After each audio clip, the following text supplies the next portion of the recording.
মহারাজজিকে একজন জিজ্ঞাসা করছেন যদি ওনার ব্যবস্থা ভালো থাকতো তাহলে উনি ভালো করে ভজন করতে পারতেন। মহারাজজি বলছেন এটা ভুল কথা। যদি অবস্থা বা ব্যবস্থা দুটোই ভালো থাকে তাহলে কিন্তু আমরা কখনোই ভালো ভজন করতে পারবো না এবং মন থেকে ভগবানকে ভালোবাসতে পারবো না। আমাদের মনে সবসময় একটা অহংকার কাজ করবে।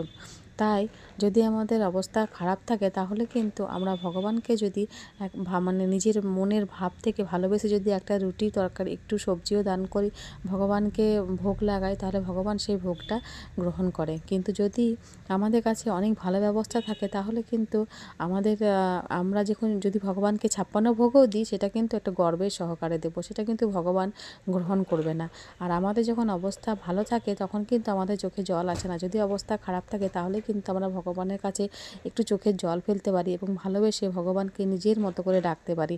তাই বেশি ব্যবস্থা ভালো থাকাটাও ভালো না। রাধে রাধে।